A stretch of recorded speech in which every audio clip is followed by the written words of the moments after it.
Hello, hello. Can everybody hear me? Woo! Let's go. I see Chess and Dan are in the chat as usual. Hello, hello. We're finally going to be post G1. Wow. So yeah, hello everybody. I hope your day has been going well. Like I said, we're finally going to be doing Generation 1. Post G1, woo! Yeah, exactly! I mean, I'm definitely, whatchamacallit, overqualified for doing G1. Considering that this is like something you should do when you first, start playing, but oh well. So, first thing, someone lost an earring. So we have to look through all these snowmen. Of course, with the little effects on, mini effects, you can see which one it is here. It's this one, right? The one with the little shiny on it. But did you know, back when the game was first released, this shiny didn't exist? You got this. G1 finish in 20 minutes. Hey, Rem! Thank you for getting here. But yeah, as you can see, multiple drop on like one punch. But before, even if you punched it several times, it had like the same drop rate as anything else you could get out of a snowman. So you had to spend like at least an hour punching every single snowman in sight. An hour if you got lucky.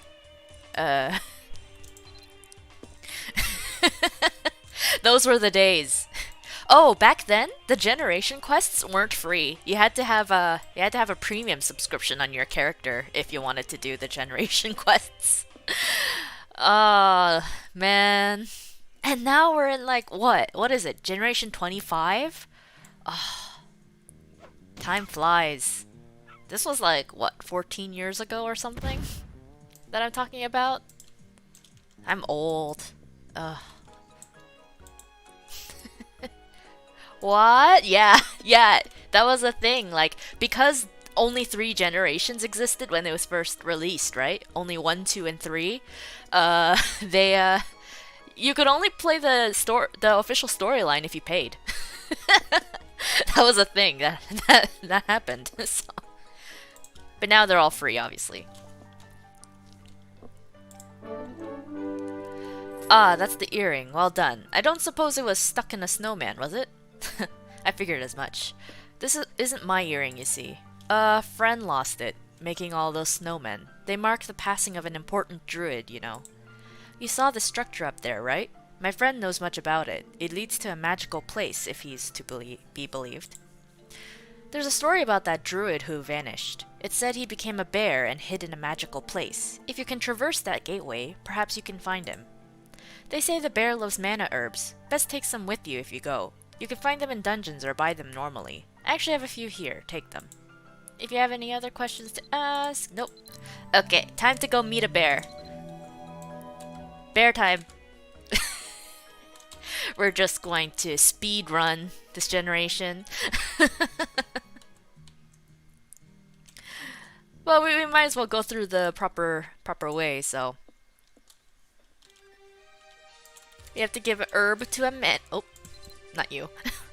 We gotta give a mana herb to a bear.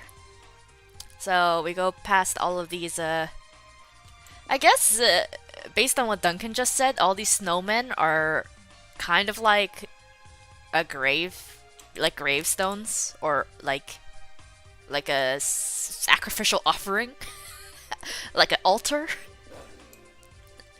We got coyotes on this path, but yeah. Sidhe Schnakte. I don't know. I don't think I'm pronouncing that right. But yeah. Let me just tag this moon gate. Oh yeah, this moon gate didn't used to be here either. You used to...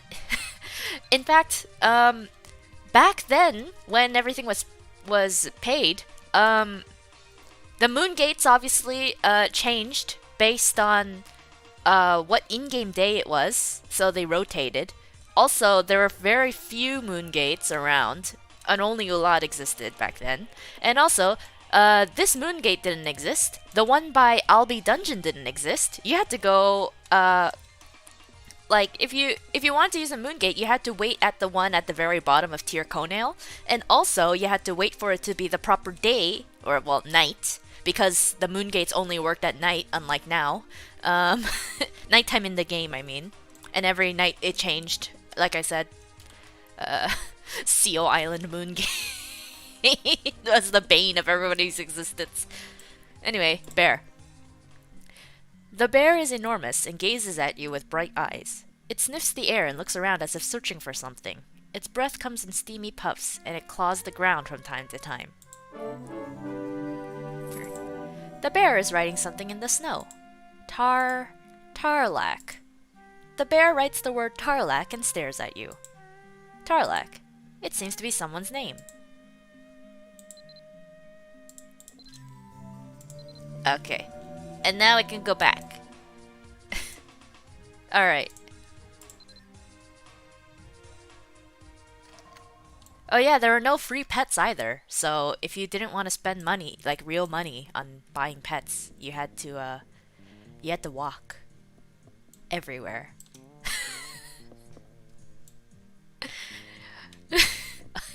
Everywhere.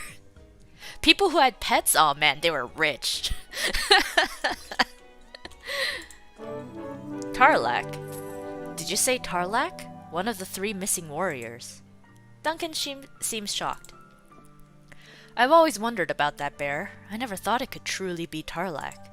Long ago, 3 adventurers actually went to Tir Nanog to rescue the black-winged goddess and bring paradise to this world, but none of them ever returned. Hence, they were known as the 3 missing warriors. Tarlac was one of them. It's been so long. Could it really be him?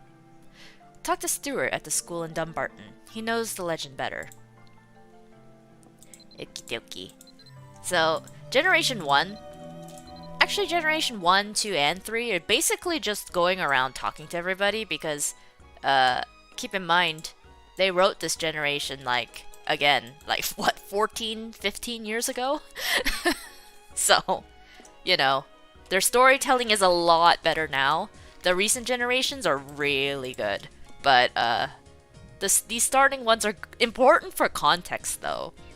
You kind of gotta go through all the generations in order to just get it, you know? To get the context behind everything that you, the Meletian as a character, has gone through. A lot of recurring characters appear as well, so... Oh yeah, another thing, you used to not be able to fly in Tir Conale and Dumbarton. Oh man, back then when everything was really inconvenient. Actually, I don't think flying existed back then. Man. Anyway, Stuart. The 3 missing warriors? The ones who are said to have gone to Tir Nanog? I see. There was a time when scholars debated back and forth regarding the validity of that legend. From what I remember, there were stories of Tir Nanog circulating via word of mouth, but there weren't any written records of it. In the end, it was concluded that it was only a rumor. So it's just a legend. What do I think? I believe in the legend of the 3 missing warriors. I'm no fool, though. I'm not sure if what I just gave you will be of any help. It's a locket, you know, an accessory that you put pictures in. Don't be surprised.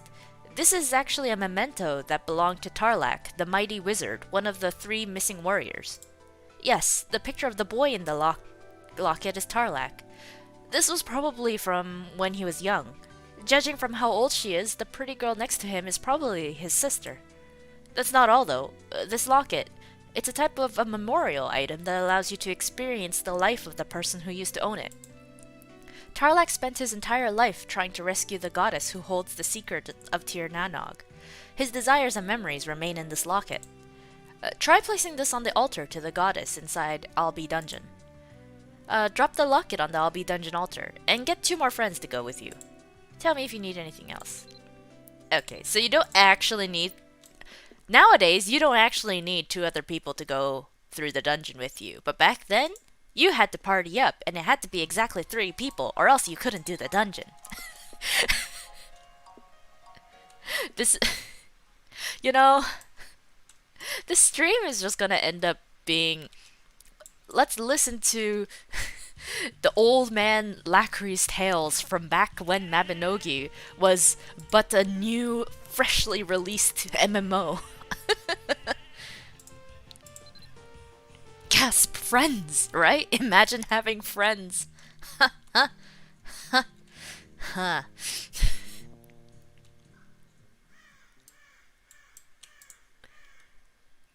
Back then, I didn't have friends. Oh, there's a lot of people. Oh! Someone pressed. Someone set off a bee bomb.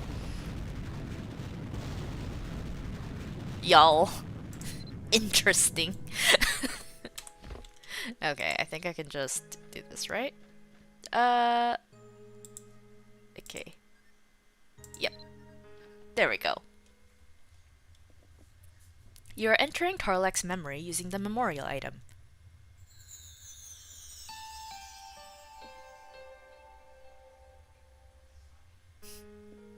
There they are! There they are! There they are! I'm feeling so emotional all of a sudden. There they are! I'm tearing up. Look at them! So young and innocent!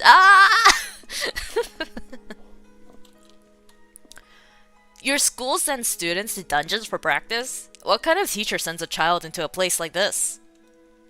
Don't you talk about Ranald like that? You don't understand how great he is. I guess some girls can't help themselves in front of young, handsome male instructors. Maybe he wants those girls to be ready to look for their peers in times of great duress. It's okay, because everyone from Tir Conale is strong enough to take care of themselves. After meeting you, I believe it. Are you ready to go?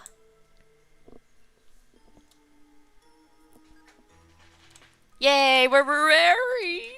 Ruairi! Oh, funny thing. Ooh, we got a lot of stuff. And also speedwalk potions, God bless. But yeah, if you look at his sword, the Kruta broadsword, a broadsword with a short hilt meant for Ruairi only, so heavy that an ordinary person would have trouble even picking it up.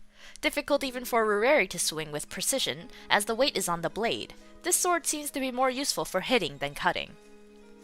So, you'll notice this later when Ruairi comes up in later generations, but his animations aren't, even though he's using a one-handed sword, his animations are for blunt weapons, because of the fact that all of the swords he uses are specifically made for him to be weighted at the blade instead of like more balanced.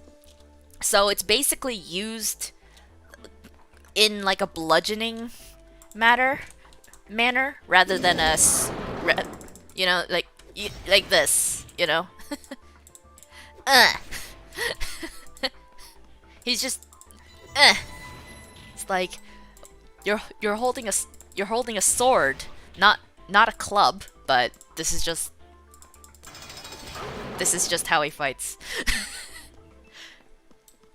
Oh, there's a room back here. All right, run, Ruairi, run.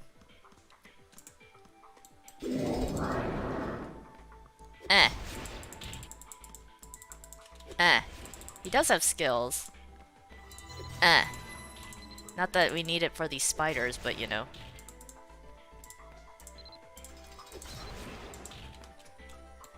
Okie dokie.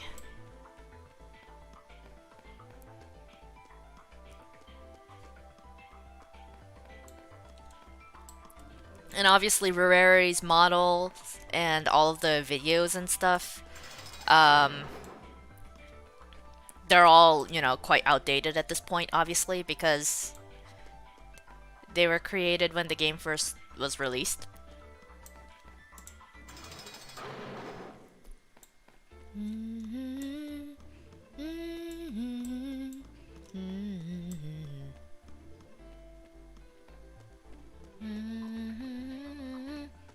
someone has summoned an an Arclich to Rano. Nice to know, I guess.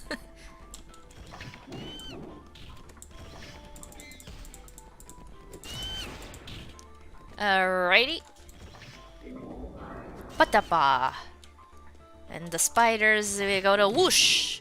And then we got a bang, and then we got another whoosh, and then we got another bang, and then we got a little smash, and then we go over here, and then hope they walk closer. That's good. And then a whoosh, yeah.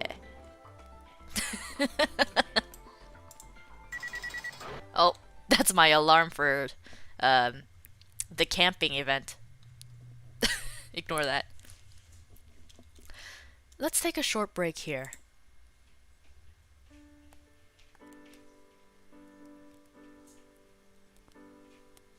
Look at them. There's so many spiders here, and they're so big. If you think that's big, then wait till you see the one inside the dungeon. What? This is quite unusual. There might be a connection with the rise in wild animals. Yeah, I did notice a lot of wolves on the way here. Oh, you mean it wasn't always like that? Even a few years back, this was quiet countryside. Are you sure you're from around here? Of course Mari's from Tir Conil. I just don't remember. Right, sorry. I forgot you said you lost your memory. Your memory loss is probably druid magic. I believe my master was able to cast such spells. But don't worry, I sense no evil about your enchantment. Wow! Tarlik is so nice. I like him. Nothing like that jerk Ruairi. What? Jerk? There are times when I wish I had memory loss myself. Right, your sister was killed by the Fulmers. Ruairi, you have the worst manners. It's okay. It's the truth, and the reason I am searching for Tir Nanog along with Ruairi. Don't worry, I'll train harder and one day I'll rid the world of all the Fulmers. Ruairi, you're such a brute.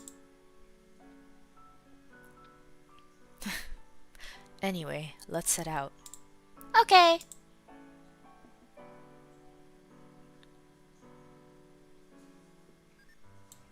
Wah. Wah. Knowing everything that's going to happen makes this even more tragic.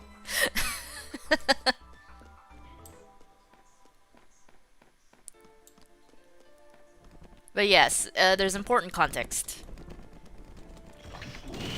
Very, very important. If you do not know the storyline, you do not know why it is so important, but it is indeed important. Take my word for it. Even if you don't, I like the story a lot, so. Alright, boss time.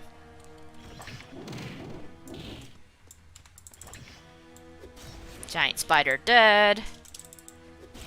I just gotta get rid of all the other spiders. Boof. Boof. Da-da-dun. There we go.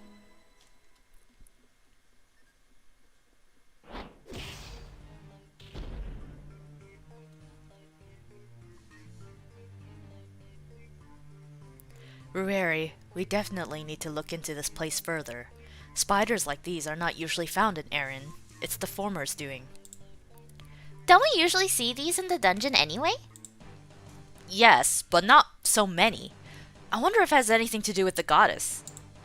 Goddess? What does this have to do with the goddess? Well, a beautiful goddess appeared in my dreams last night and told me something was going on. Are you sure it wasn't a romantic dream? Ruairi, tell me more. Okay, so this black-winged goddess appeared in front of me, standing in the darkness, and told me to come to her. She warned me that the world might be in great danger. A black-winged goddess? To Tir Nanog? Tarlak, do you know what this means? Dungeons were originally created to protect Erin from the creatures of the Fulmer world. They are formed by the power of the goddess in Tir Nanog. However, If the number of foamers is increasing as they are now, then something is surely wrong with the goddess. Ruairi's dream could have really been a message from her. Does that mean I'm the chosen one? I'd better get going then. I will go too. Maybe the goddess can help me remember my past. Ah. Pure innocent babies. Pure innocent babbies. Why? Why? They were so innocent. So innocent, so naive. Okay, what do I need to do? Talk to Duncan. Alright. I feel so emotional. I hate Morrighan, by the way. That's the goddess they're talking about. I hate her. I hate her so much.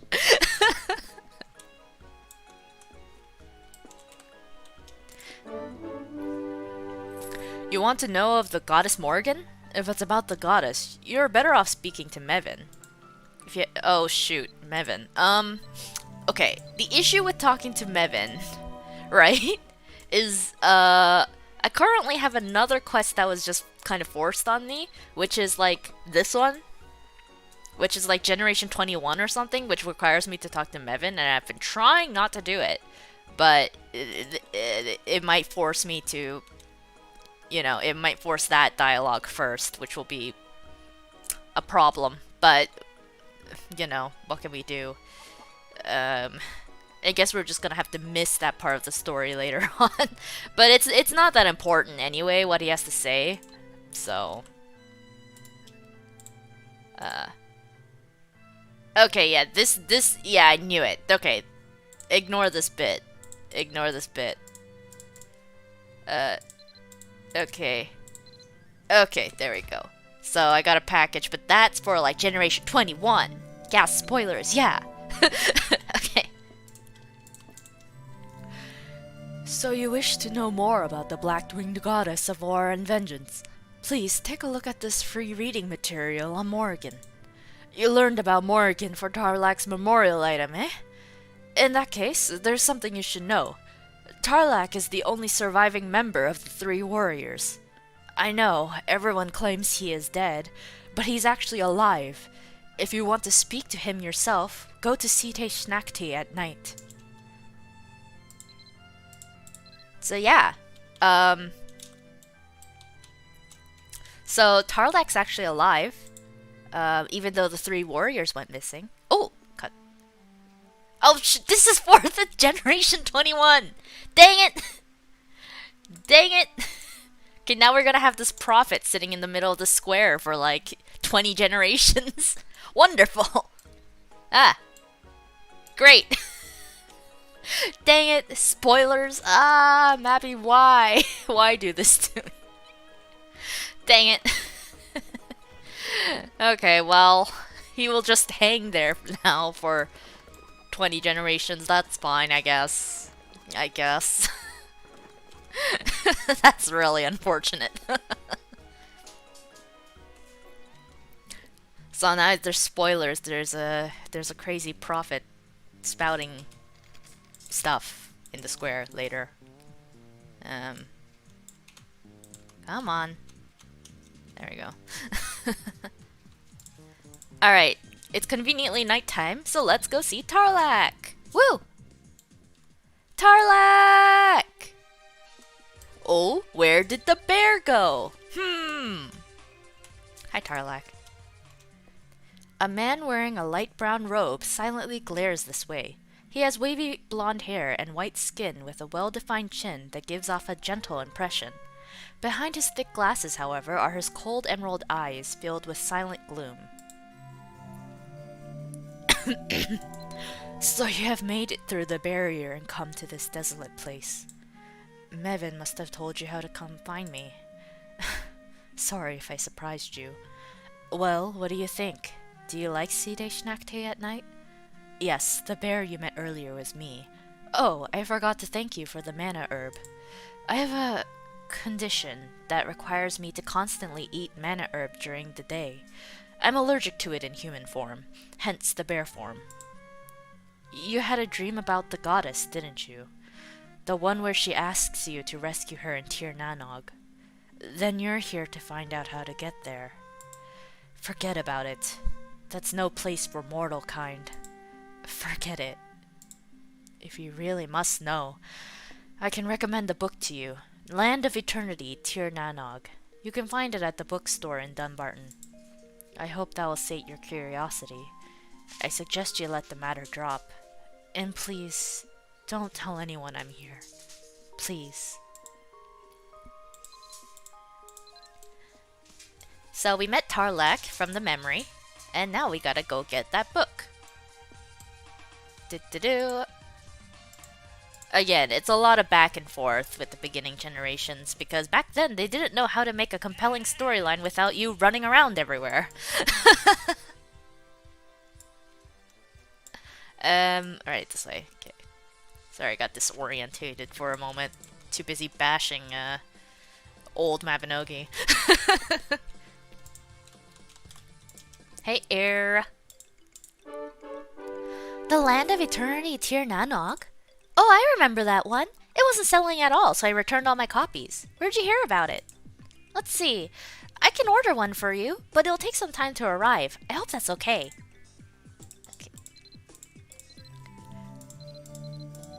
Okay, so... Okay, so we have to literally wait for the book to arrive. It shouldn't take too long though. So in the meantime, look at my cute fit. Aren't I cute? Edgy magical cat boy. Edgy magical cat boy Lacri. Meow meow meow. Meow meow meow meow meow. Meow meow meow meow meow. I don't know. I think this outfit's cute. I actually got this for my alt originally because his color scheme is black, but you know, it looks good on Lacri too. Black looks good on everybody though, to be fair. Even though Lacri's color scheme is more white. Aw, that's a cute emoji. Cat in a box. Okay, Era, you got the book? Oh, shoot. And I also got a bunch of stuff. Okay. Just move this over here for now. Good to see you, Lacri. The book you ordered is here. Since you were so patient, you can have it for free. Oh, and you can have this equipment too. To be honest, I have no use for it. Okay, thanks for giving me your trash. Okay, hang on. I got... Oh. I mean, my troubadour outfits are, like, a lot better. I can't... Yeah, I'm just gonna have to drop all these, aren't I? Although, I guess I could use the shield. Oh, we got a broadsword as well. Also useless. Well, on the floor it goes, I guess. Oh wait, are these better than my current gauntlets? Nope. Nope. Oh, a little bit. A little bit. A little bit. Yeah. Okay, I'll wear that. Altem's greaves are better than these greaves. Altem is a character that shows up later on, but that's spoilers. I guess I'll wear the shield. I mean, the shield is kind of the right color. It looks right in the preview, but in the lighting, it's a little bit odd. But oh well. What can we do? I'll drop the sword, and I guess I'll hold a wand in the other hand. Don't forget, kids, you can wear shields with your wands. Pro tip. Don't just hold a wand. Put a shield on. Anyway, okay, so we have to read the book. Where is it? Land of Eternity, Tir Nanog. So let's actually read this, because I'm sure a lot of people just skip reading the book because it's long and boring, which is valid. The Land of Eternity Tir Nanog, written by Leslie. This world, full of freedom and peace, has been created and sustained by the law and order of our loving God, Aton Simeni. Humans, with their limited knowledge and experience, cannot possibly comprehend the full beauty of it. The Order of Aaron was completed with the creation of a paradise that surpassed every law and order, known as Tir Nanog. Professional. Yeah. Tir Nanog is a fantasy world mentioned in the sacred book of the Limelark's Church. It's said to be a legendary utopia, and although it has been passed down to people for generations, no one is said to have been there. This book is written to uncover the truth about Tir Nanog and help people understand it. I hope that this book will be a useful tool that gives insight to those who are seeking this paradise. 2. Tir Nanog's origin and meaning. The word Tir Nanog literally means land of youth or eternal world. As its name defines, it is said to be a place where people can retain their youth forever and never grow old, get sick, or even die. It's also said that the dead and buried come back to life in their youth, and those who are alive never grow old or get sick. It's a place where the power of death and decay does not penetrate, a place where tears do not exist. Tir Nanog is also known as the world where the gods live. There's a myth that when the great warriors of Tuatha De Danann died, they became the gods of Tir Nanog and looked down on their world. Sometimes they even descended back to Aaron. It's unclear when exactly these myths started circulating. The stories of Tir Nanog were passed through by word of mouth, but was never recorded. There is a subtle mention in the records of one of the earliest clans, the Bans. However, because the description is very vague, it has been a topic of debate whether it should count as the first recorded writing regarding Tir Nanog. Generally, these are the known descriptions of Tir Nanog.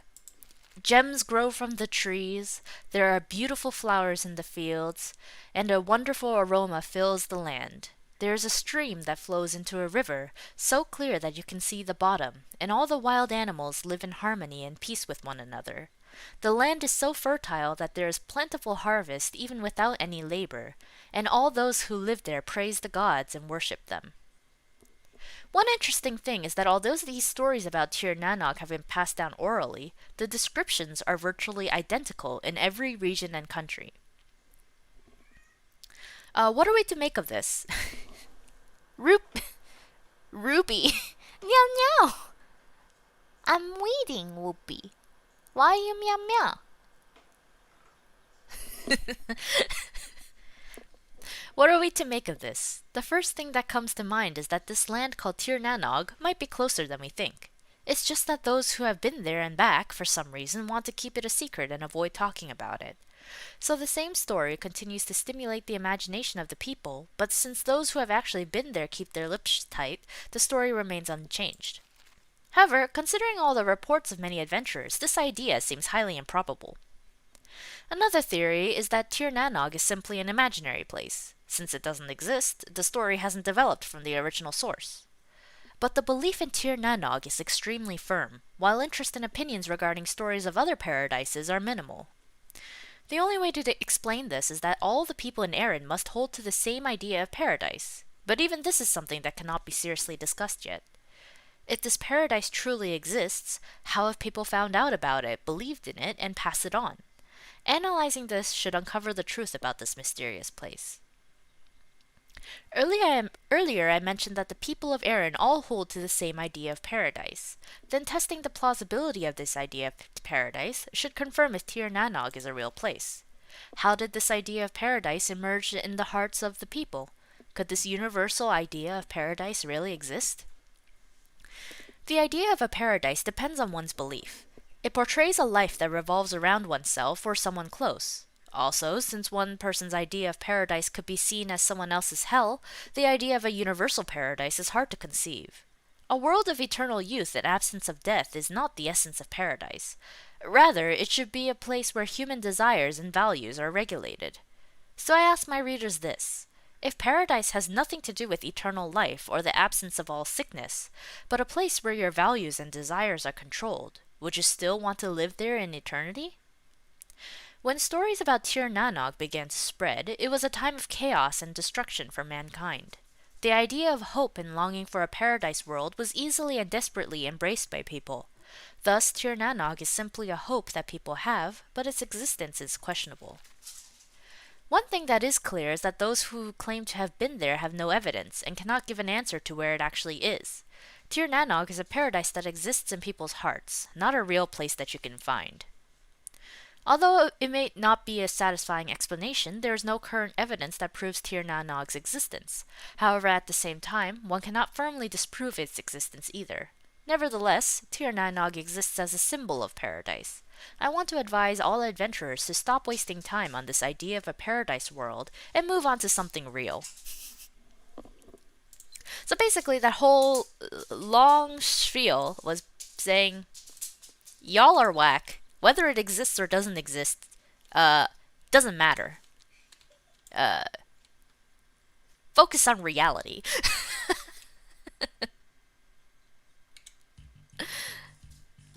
Although I will say,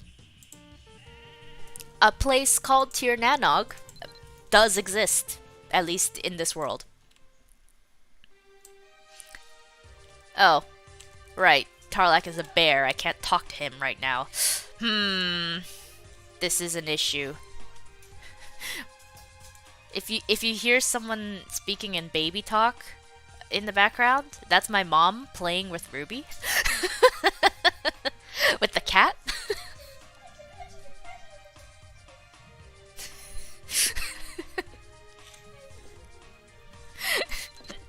Sorry. Oh, hiccup.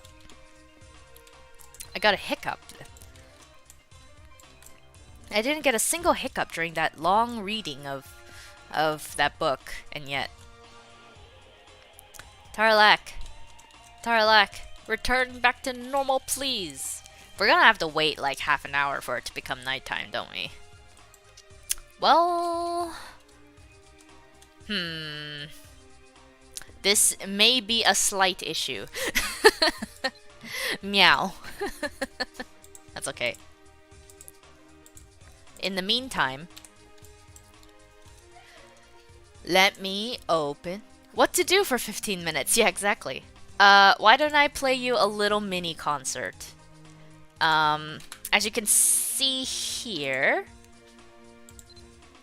I finally got rank 6 composing. Not rank 1 yet, unfortunately.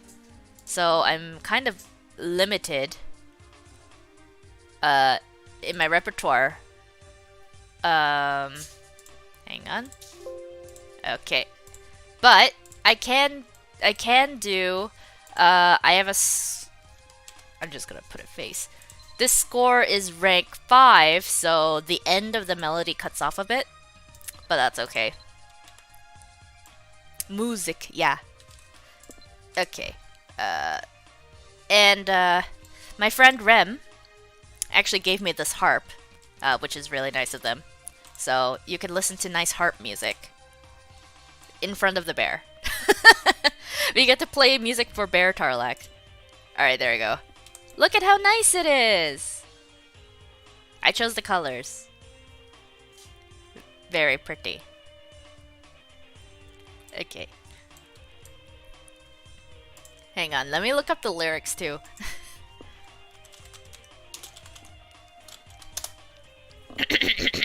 Let me actually try to sing it. You're gonna make fun of me though, because I'm not very good at singing, but you know. I'm gonna have to start off as well because the music starts immediately, but you know. Ooh, shiny, thank you, Rem. Yes, thank you, Rem. Alright. Okay. 3. Wait, I have Hamlin's tune on, right? Yeah, okay. 3, 2, 1.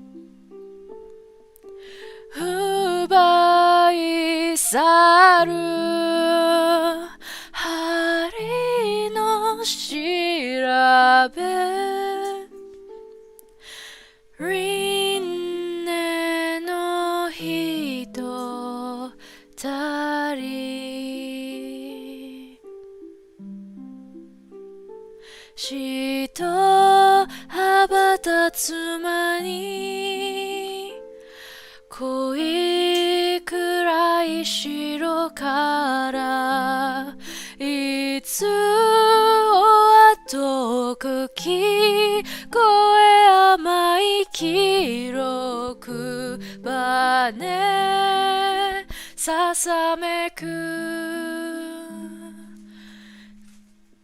黒い花あの声が壊れた目のあるまま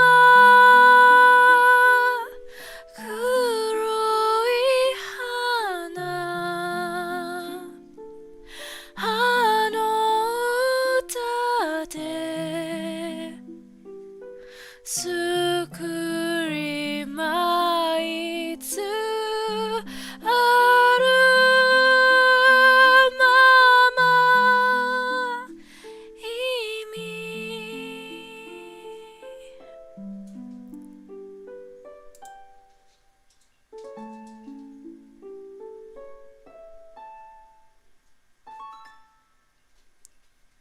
Yay! Yay! Oh, thank you for the candle emojis. Waves lit candle gently back and forth. Thanks. Oh. Oblivious Elf, the aspiring art. Bye! You missed the concert. Bye. Bye. Anyway, if you don't know that song, that's Kuroi Uta. It's a song, it's a theme song for Drakengard 3. Very good game. Not one that I could stream though, because it's kind of inappropriate at times. The characters are really questionable.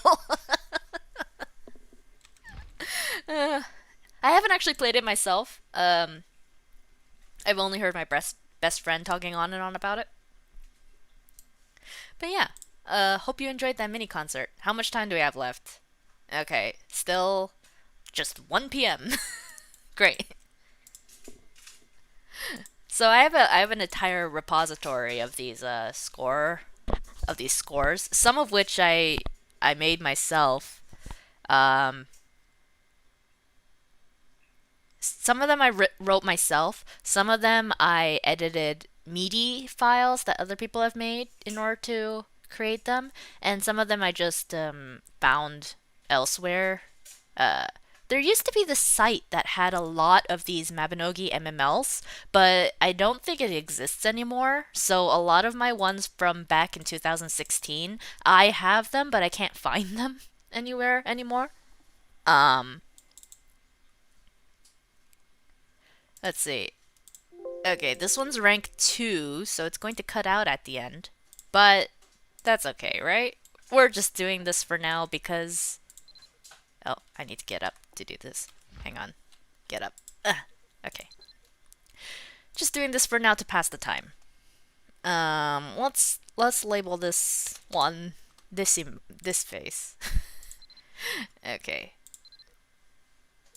So yeah, this is rank 2, so... Oh. That person went to sleep on the cold snow in the background. Nice. I converted this from a MIDI file the other day. It's actually harder to do that than you would think because you have to go through each track of the MIDI and open them up as separate. There's like a little option in the program to open up one track as multiple editor tracks, and you have to copy paste those into your file, but then you have to edit it so that it's within Mabinogi's character limits. Yeah. And sometimes you have to like cut and paste parts from like different tracks together, so you have to adjust the rests and the timings for everything. So it's actually harder than you would think. Still easier than writing it yourself, but you know. Um, if you recognize this song, um, I'm calling you a nerd.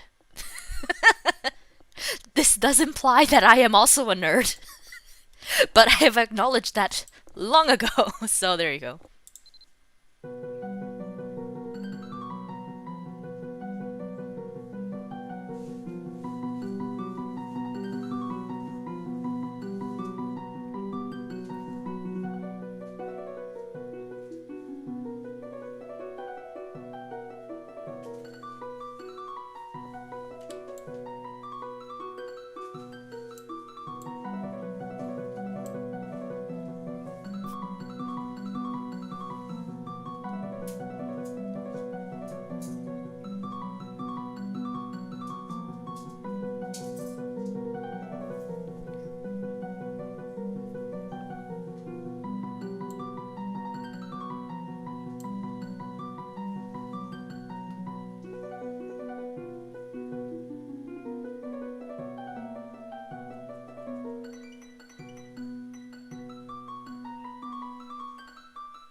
Oh, the score ran out.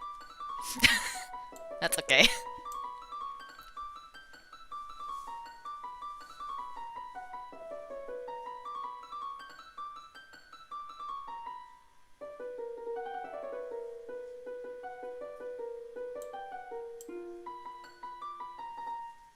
Oh. Oh. Just ended abruptly there. That's okay. It's because my composing rank is too small. It kind of annoys me how the camera doesn't adjust when you sit down in the harp, so it doesn't adjust over so you can actually look at yourself properly. But that's Mabi for you. Um, the game where that song's from, actually another VTuber senpai who I admire quite a lot, Naikaze. They're also on YouTube here. They played that game a lot. Because they're a big rhythm game. Big rhythm gamer. I'm impressed by their skills and also intimidated, so, you know.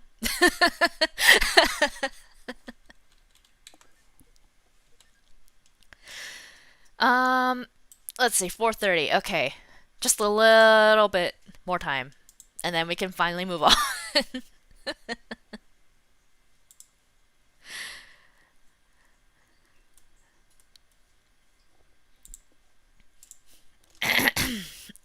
I like how hey, there's another newbie here waiting for Tarlac to turn back from being a bear.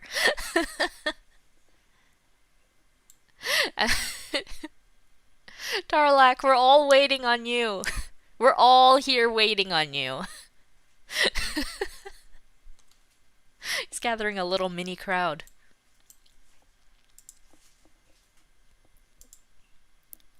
But yeah, how's everybody's day been going so far?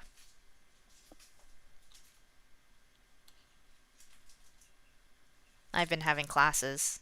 Um, but, you know, same old for me.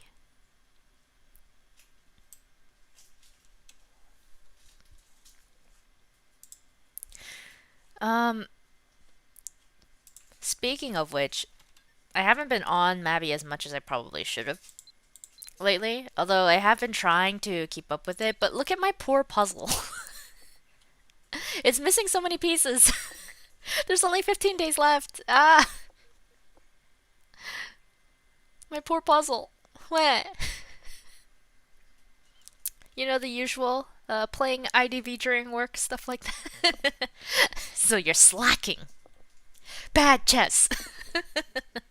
I can't blame you though. I really can't. Especially because I'm the one who got you into Identity V anyway. It's all my fault. Um, haven't been working on my glyphs, but Please look at this cat glyph that I made. Isn't it cute? Meow. Meow, meow, meow.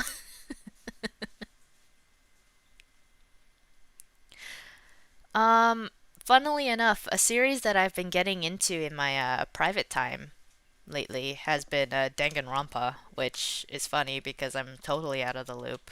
But apparently a new game dropped, so it's become a little bit, a little bit of a resurgence. Oh, Tarlac, finally! You're here! Finally! Gosh! So you read the book and you still want to go. It's a shame, but I can't say I'm surprised. You can't help being an adventurer after all. But know this, Tir Nanog is not truly paradise. It's a real place, but it's not anything like the book describes. Tir Nanog is the land of the Fomers, and the goddess, who seems so compassionate, lures jealous adventurers like yourself there to use as her pawns. You don't believe me, do you? The pass I just gave you is what the Fomers use to enter dungeons. It's an item they use to avoid the barriers set up by the goddess. If you offer that to the statue of goddess in Bari Dungeon, you'll see everything I just told you for yourself. Here's a red wing of the goddess to take you to the dungeon as well. You can go there alone, but taking 1 or 2 friends with you is probably a better idea. Of course, I would say to drop the matter no food.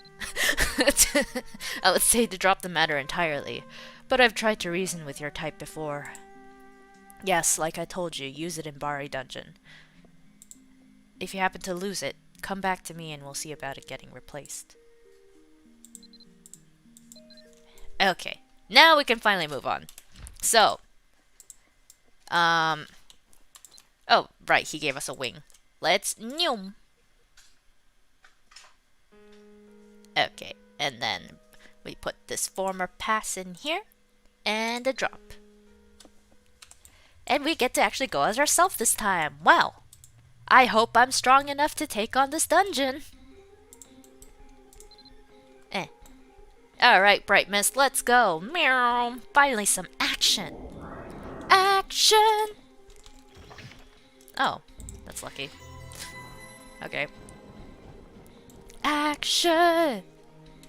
How does the song go again? Something something true survivor?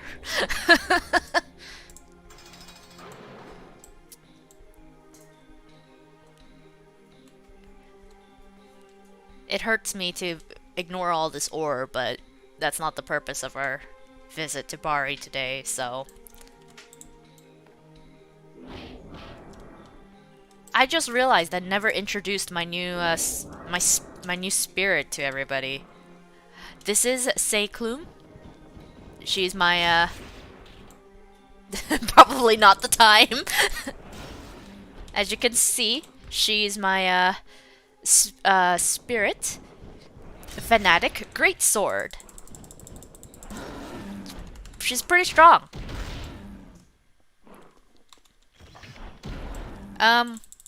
We only just met each other though, so we're not close yet. I did name her after another one of my now deceased friends, so that's a little bit awkward, but not as awkward as naming my staff one of my old previous names, so you know, there's that.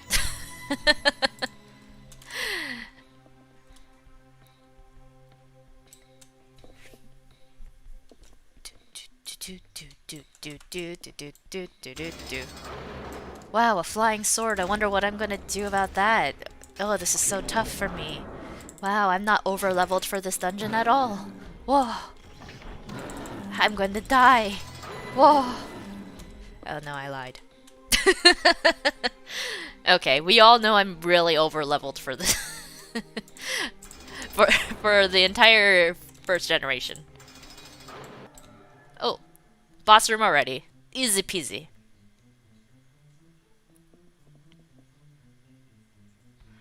Oh, hello.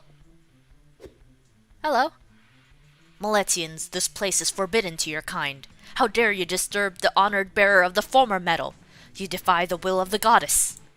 Those who rebel against the gods are doomed. No one shall remember your existence.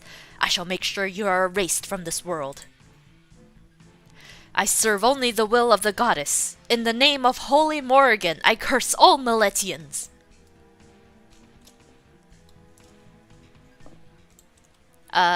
Yeah. So, you can try, my dude, but like, looking kind of dead there. A little bit dead. Just a little bit, you know? So, apologies, but I'm kind of doubting your ability, to, do anything to me at the moment. Looking a little dead. Oh no, now you're looking, totally evaporated. I don't think evaporation is a good state to be, punishing me in, you know? I think solid is a better one. A better state. No?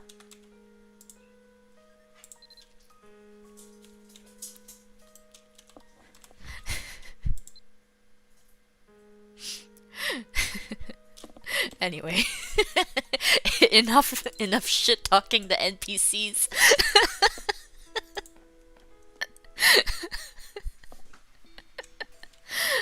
Okay, give me the quest. Give me the quest. Hurry up. Who do I need to talk to? I might as well just go to Tir Conale in advance because they're probably going to make me go either there or back to Tarlac. Bow, wow, wow, wow, wow, wow, wow.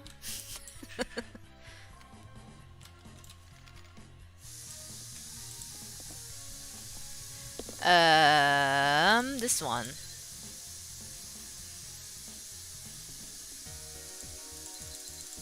Ah.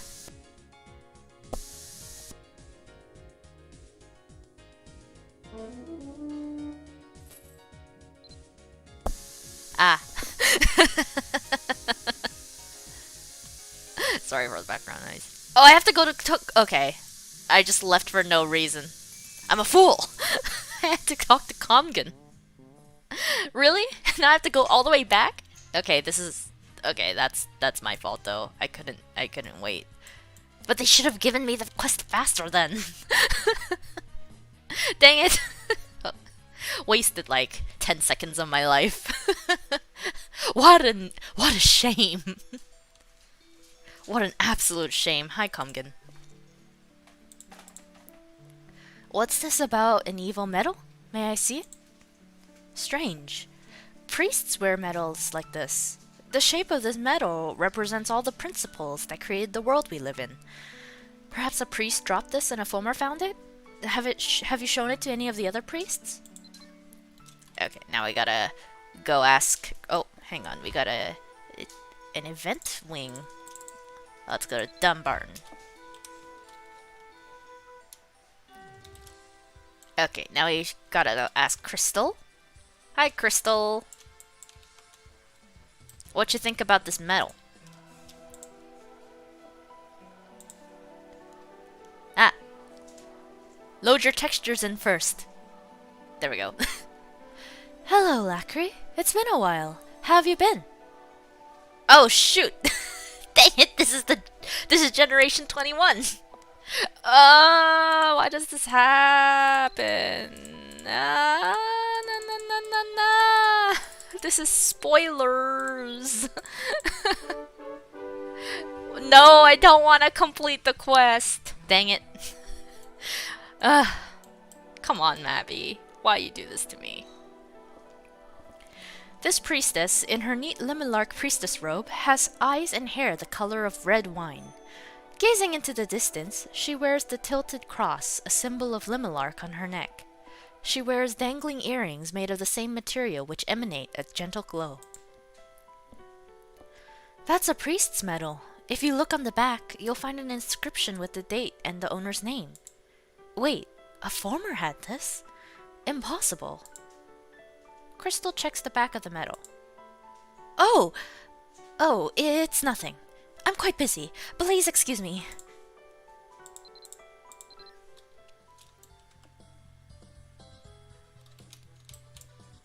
That's sus.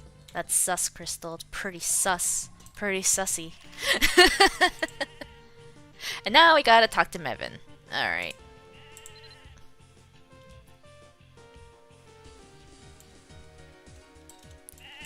Okay.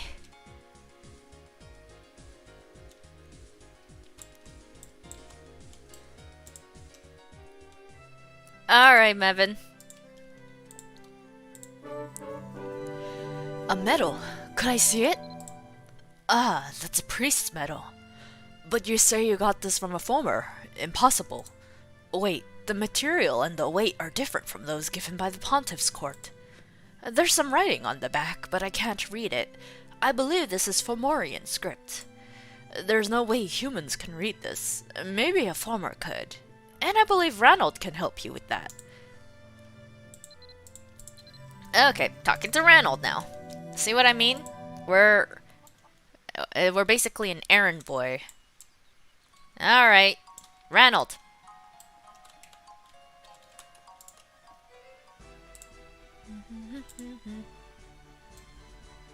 Oh, hang on. There we go, now we got the quest. Okay, Ranald. So you have something written in Fomorian, eh? I know someone who can help. There's an arena in Albi Dungeon for those who want to test their skills. I will give you some coins that you can use to enter the arena. Drop one on the altar at Albi Dungeon and speak to the arena manager. Oh man, the arenas. The arenas used to be so popular back in the day. Like people were in there 24/7. Nowadays, they are abandoned. Absolutely abandoned. But they still keep them around because a lot of quests refer to specific NPCs that are inside the arenas. He gave me 5. Okay, I'll just put 1 down. Oops. Oh, do I have to not be on a pet? Maybe.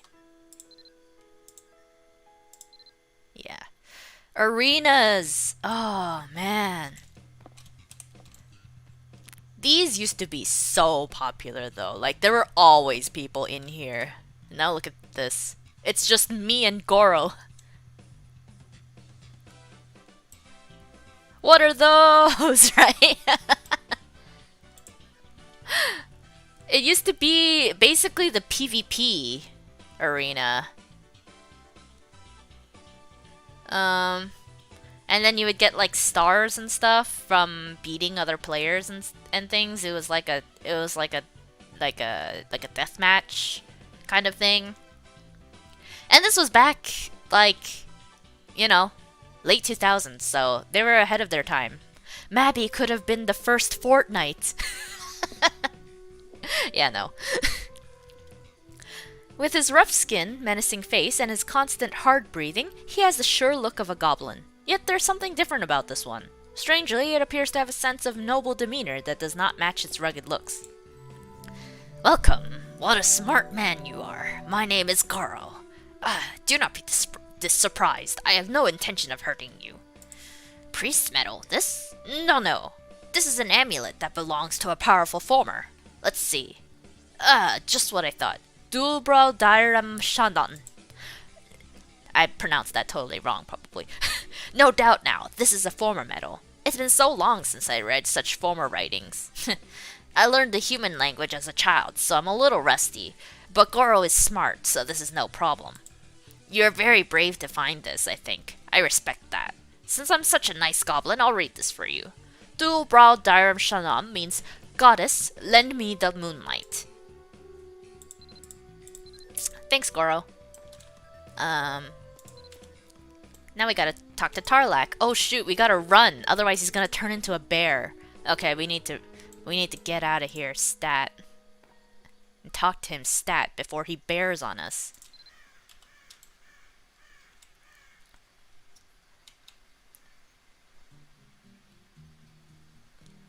Hold off on being a bear until I get there and finish conversating with you. Don't turn into a bear in the middle of our conversation, please.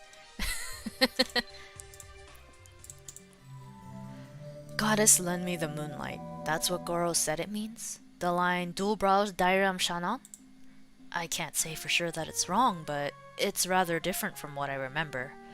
The reason I am human during the night is because of Ewika's moonlight and its magic power. As far as I know, Dulbrau Dairam Shannon means, "Oh goddess, please grant me your powers." I learned this from a former who is practicing magic, and I have every reason to believe it. You understand the deeper meaning here, yes? The formers are imploring the goddess to aid them. They are coming to Erin with her help. Morrighan is assisting the formers in their evasion. It's unforgivable. If you don't believe me, why not ask Goro again? Okay. I mean, I believe you, but I guess we have to talk to Goro again. Back we go!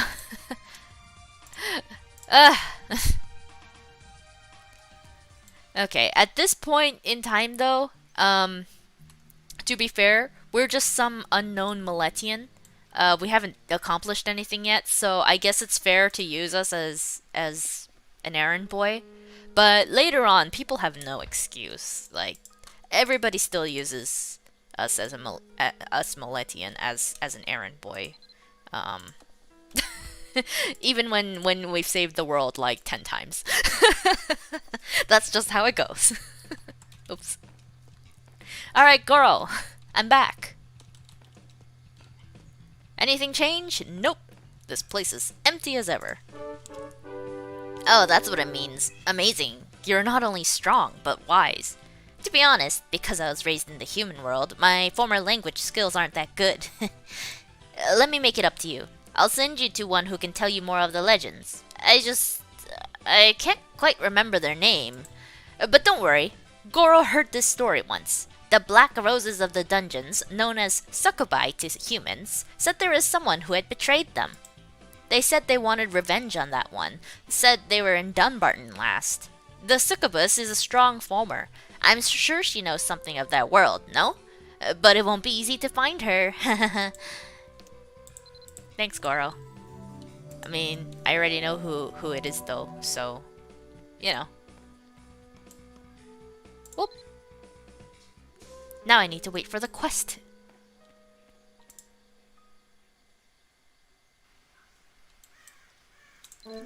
Oh, and here it is.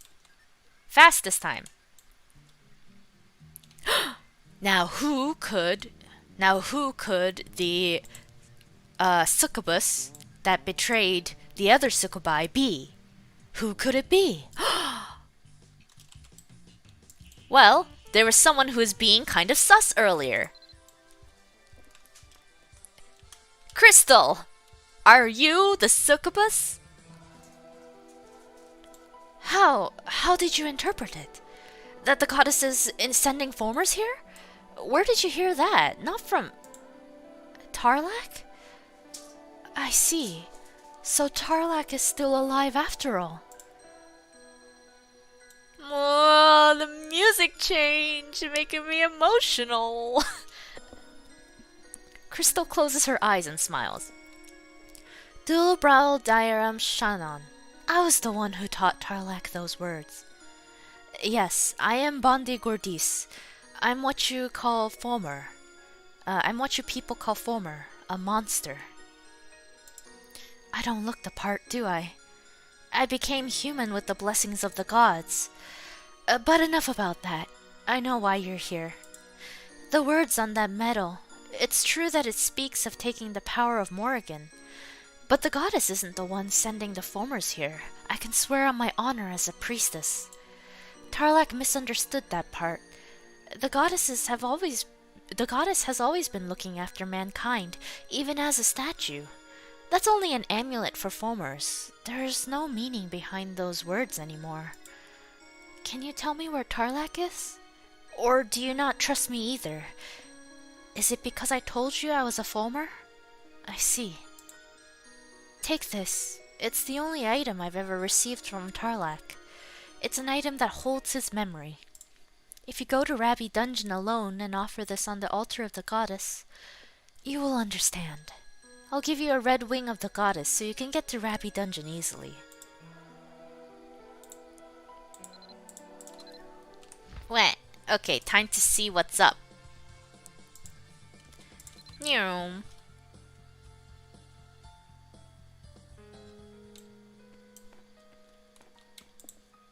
Okay. Drop. Thanks for crying with me, Dan. That is also how I am feeling.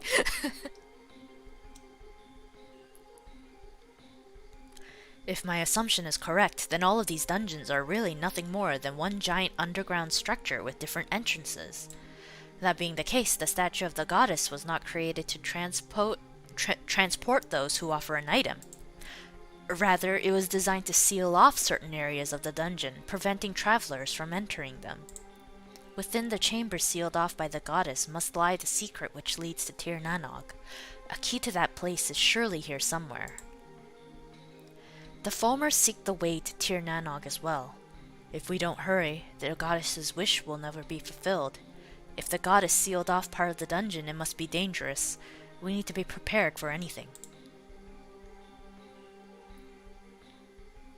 O goddess, hear my plea.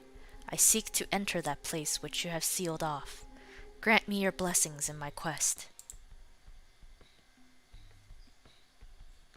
Steady my trembling hands as I examine your statue, and grant me the wisdom to discover your secrets.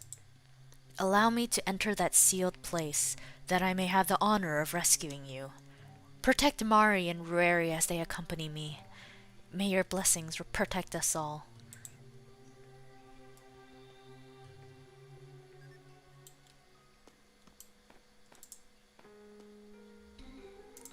Okay, now we get to play as Tarlac. Gulp. As you can see, we have the glasses pouch here.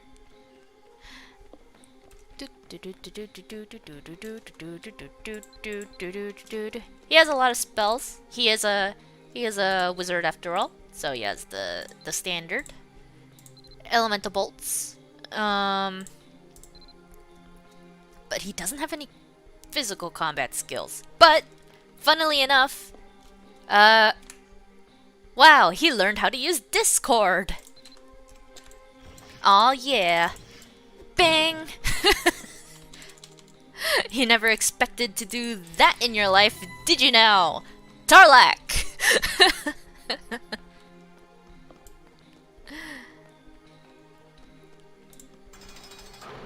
Okay.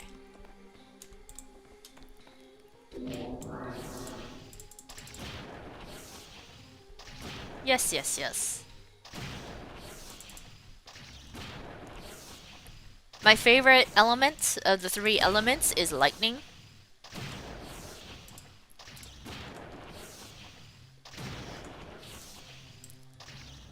Poof. There we go. Nice. Run, Tarlac, run! Run as fast as your little legs can take you.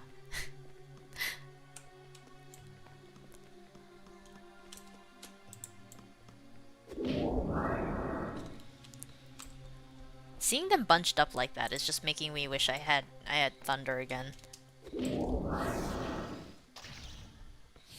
What if I just... oh.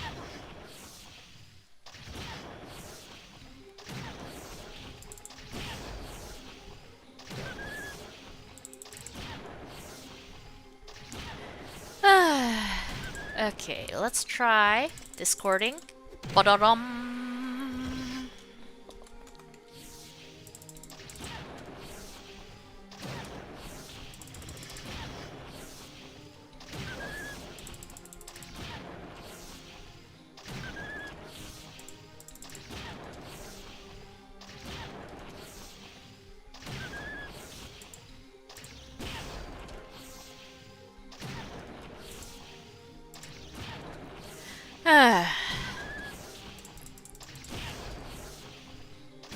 You know what would be really nice, Tarlac? If you had windmill. There we go. Alright, let's get going.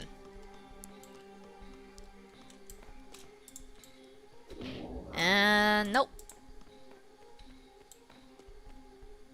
Nope.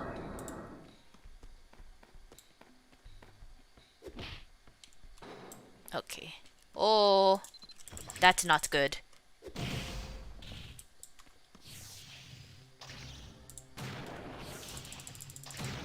There we go.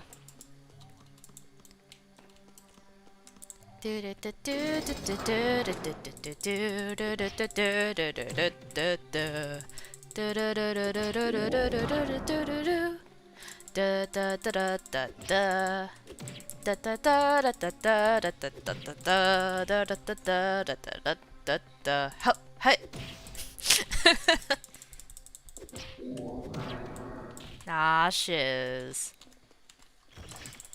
Ba-da-dum. Funny thing about skeletons, usually it's the second closest to you that aggroes you, instead of the closest. Or was that goblins? I don't remember. It might have been goblins. You know what? Just don't take any of my words as proper advice. I don't know what I'm talking about. Go look it up in the MABINOGI World Wiki instead.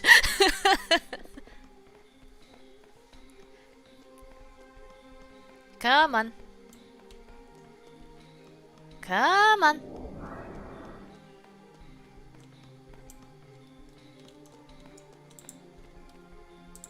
Wrong one. What about over here?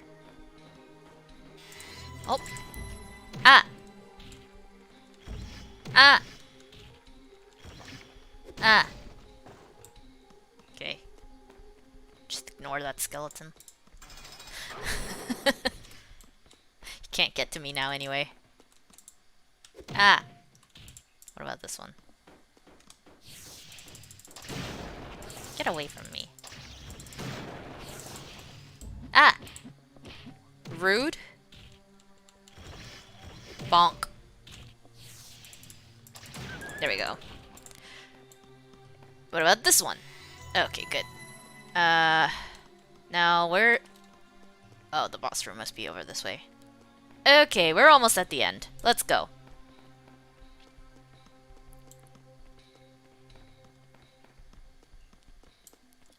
Cutscene time? Oh, here it is! La la la, drop your sword when you come to see me. Breaks my heart to see my poor self reflected on your blade. The moment you first entered my chamber, I was surprised, for I knew your love was already deep inside my heart. Don't close your eyes, let me stay forever lost in your eyes. They made it go by way too fast for me to read it properly. For you are my master, the master of the black rose. Look at her! Succubus crystal! What do you think? It's a song I wrote for you.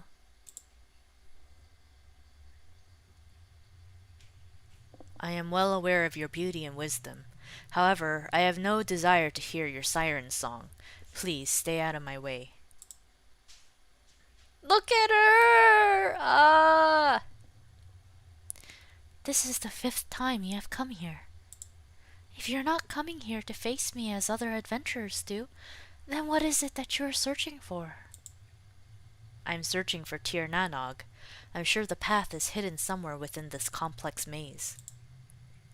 You are truly a strange man. However, I am still a foamer. Regardless of what you came here for, I can't just let you pass. You may beat me as you have before, but I'll still challenge you.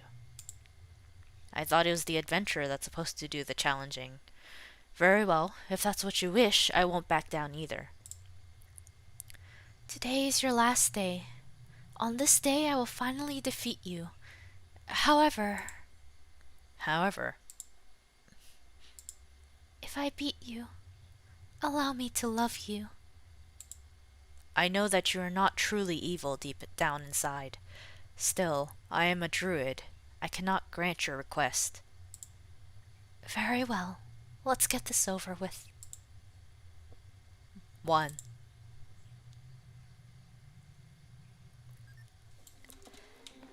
2. And... bonker. Bonker! Ah! Okay.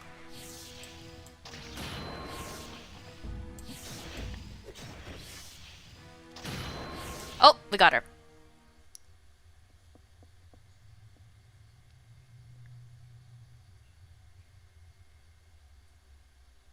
Will you let me pass this time? I am sorry. Just as I knew you had no intention to kill me, I too have no desire to harm you. But I did really want to win. All I wanted was for you to accept my love.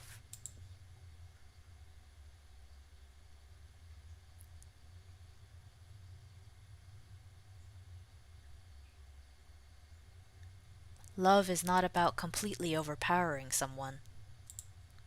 Why not? Don't men always seek to conquer women? Perhaps all the men who found you here tried to earn your love by defeating you in battle, but don't assume that's what love truly is. I must go now.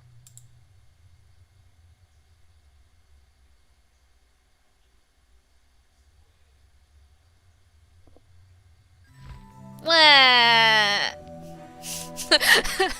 Wah! And then she prayed to the gods so hard that the gods were like, okay, I take pity on this poor succubus, and turned her into a human. Because she loved Tarlak that much. Ah. And then he went and turned into a bear. Or rather, you know, they could be together, but he's just a stubborn piece of shit. I mean, what? Like, it's not like he doesn't like her either, but actually, he never really confirmed or denied whether he likes her. So, it could be possible that he just doesn't like her, in which case I can't really blame the man, but, you know, like, however one-sided it is, you know, you can't force them, but I don't know. Anyway. Do you believe me now? I'm not trying to hurt Tarlak. I only want to know how he's doing. You still seem reluctant. Well then, I have a favor to ask. Can you at least tell Tarlak how I'm doing? Let him know that I really want to see him again. There's something I want to tell him. That should be okay, right? If you understand how hard it is for a woman to reveal her true intentions and her past, please do this favor for me. Meh. Poor Crystal.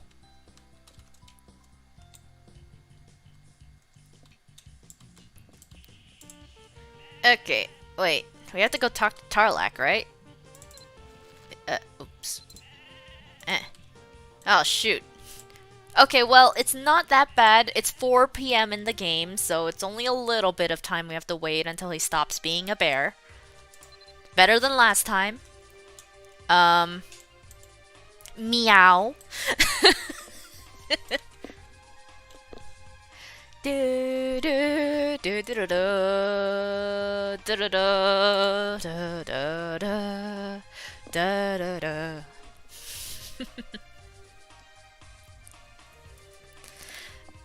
How about we all take this moment to have a good stretch? Hup! Ah!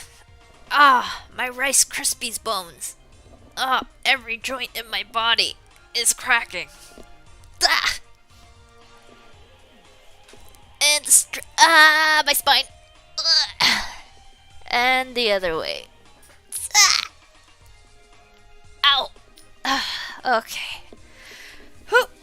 And arms and up and down and up and down. Wiggle them noodle arms. Wiggle, wiggle, wiggle. Hear the Rice Krispies bones cracking. Cracking to the music. What am I doing? I don't know.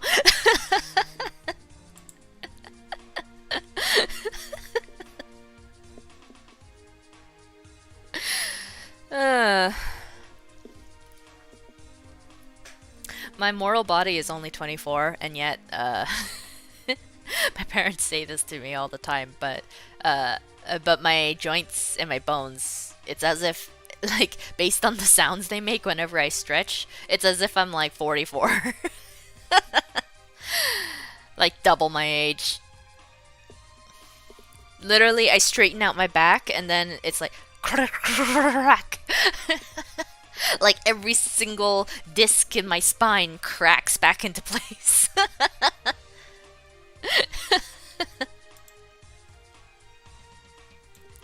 Tarlac, hurry up. Unbearify yourself. Unbear yourself. Unbearify yourself. Unbear.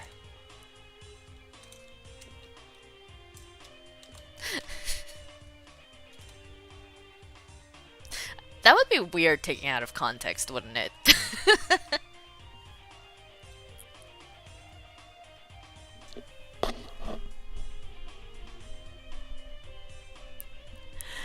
uh. 10 more minutes. Come on, Tarlac. You can do it. Make sure to keep yourself moisturized as well. I'll be having some tea after this in half an hour to moisturize my throat. Everybody should make sure to moisturize their digestive systems as well. And Tarlac is finally not a bear. Crystals in Dunbarton? How troubling. I'm sorry, but I'm in no position to reciprocate her feelings. Okay, that's fine then, man. You're fine. You know? You know? Just cause someone loves you doesn't mean you have to love them back. Love is a mutual thing. I can't take Lacri's face seriously when he has that kitty mask on because it looks like that's what his actual mouth is doing. I'm sorry. I got distracted looking at Lacri.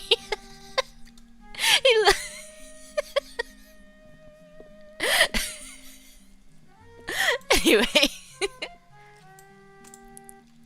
But if it really is her, perhaps she can translate this book. Could you give this to her? Tell her it's my last request to her. If she could just translate this book.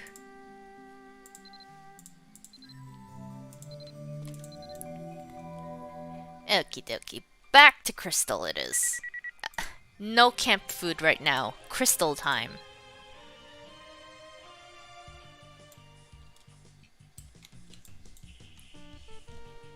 Do do do do do.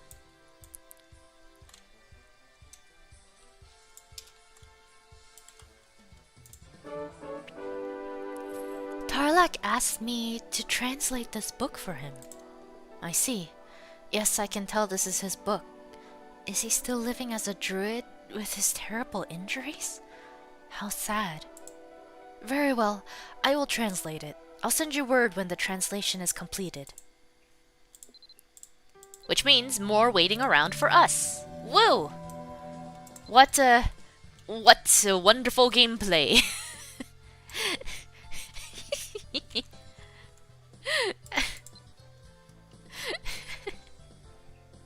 The kitty mouth.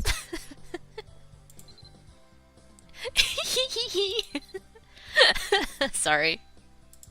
I know this is just me, like me in Mabinogi, but you gotta admit the Lacri's pretty cute. Then again, I'm a bit of a narcissist anyway, so it's not much of a surprise that I'm calling myself cute. So.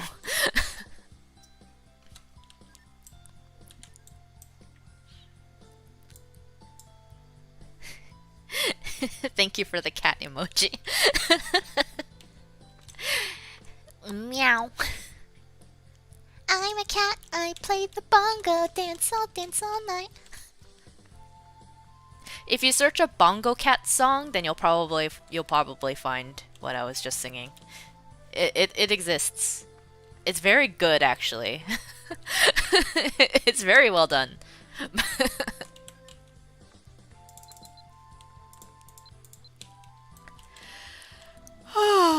I'm tired. Just been exhausted lately. Then again, I'm always exhausted, so. Guess we'll have to just wait here. Do do do meow meow meow meow meow. Meow meow meow meow meow meow meow meow meow. While we wait for the quest to arrive. Gaming news. New Animal Crossing New Horizons got a big update, apparently. So I'll be playing that in my downtime. I've been trying to get my island, somewhat developed lately as well. Via time travel shenanigans, of course. Because I did reset everything. For this channel, actually, because I'm planning on streaming it eventually as well. At the moment, though... Oh, here's the quest. At the moment, though, pretty much behind everybody else, despite how many hours I put into it, just because I had to start over from scratch, right? Alright, Crystal. Welcome, Lacri. Tarlac didn't come, did he? Of course, I'm not surprised. He doesn't let anyone into his life. He said he couldn't accept me because he was living the life of a druid. Am I nothing more than a tool to him? We learn about each other for the first time in years, and he asks me to translate a book? That's it? I'm sorry, but you will need to go back to him. I would like to give the book to him myself. Tell him that, and please, try to understand how I feel. I mean, that's fair. Like, if it was just a matter of saying, "Hey, I'm alive," that'd be one thing. But he doesn't come to see her himself while asking her for a favor to translate a book. Like, hello, that's a bit cold. Did the snow affect ya? Tarlac listens intently as you relay Crystal's message to him. Is that what she said? She doesn't know. I can't leave this place. I understand how she feels, I truly do. She gave up her life as a foamer for love. But I'm not a man who deserves that kind of love. It was too late when I realized it, and I broke her heart. Could I ask you for a favor? I left something with Mevin of Tir Conale a long time ago. Would you please retrieve it for me? Just go and tell him what I told you. He will know.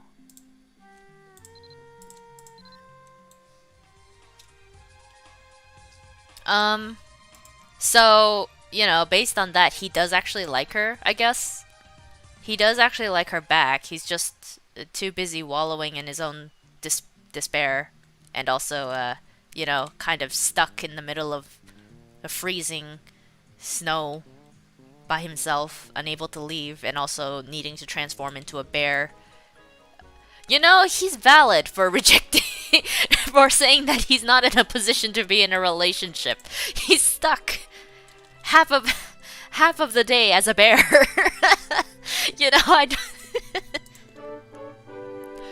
Oh, it's you, Lacri. Welcome. You tell Mevin about Tarlac's request. Yes, I know exactly what he wants. However, even druid magic can preserve such a thing for so long.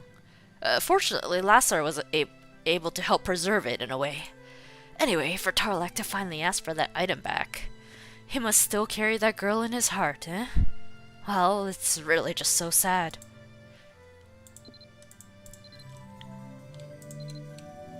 Sometimes life's circumstances just don't allow things, to work out, even if we both like each other. Did I get the thing? No, I didn't. I guess I have to go to Lassar next.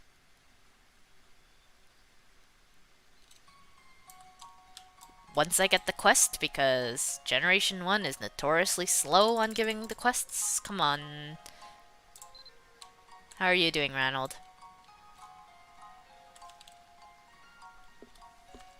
Oh, another note. So Ranald, right now, he's middle-aged. Like, what, 30, 40 something? Well, you can see he has a subtle wrinkle. But he's middle-aged, right? But if you noticed earlier in the cutscene when Ruairi and Mari were talking to each other, she mentioned Instructor Ranald, so it's this guy. Except Ruairi said something like, I guess attractive young instructors are like all the rage now, or something similar to that. Which means the events that happened. The events that happened where, you know, we saw the memory, that was a long time ago. Like, Ranald is middle-aged now. He used to be a young instructor back when those three were adventuring together. And tried to save the goddess. So this was a long time ago. No wonder everybody thinks they're all dead.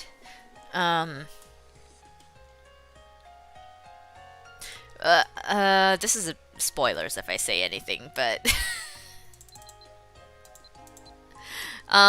technically speaking, this may be spoilers, but it'll come up soon anyway in the next 3 generations.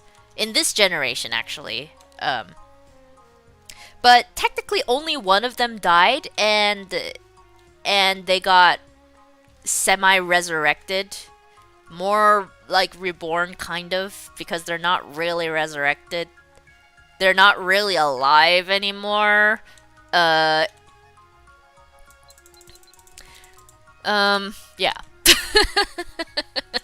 But funnily enough, everybody thinks they're all dead. 2 of them are alive. One of them died, but is also semi-alive. So yeah. But the things that happened are very tragic overall. Very, very tragic. When is that quest gonna come, huh? Hello? There we go. Jeez. Took long enough.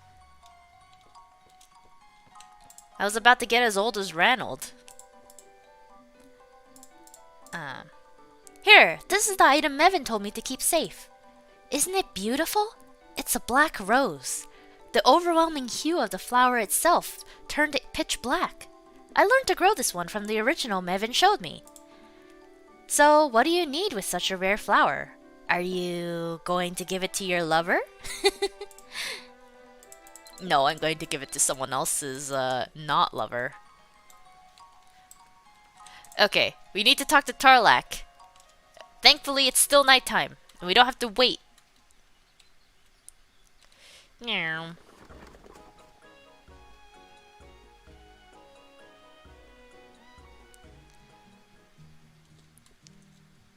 Do do do do do do do do do do do. All right, Tarlac, I got your thing.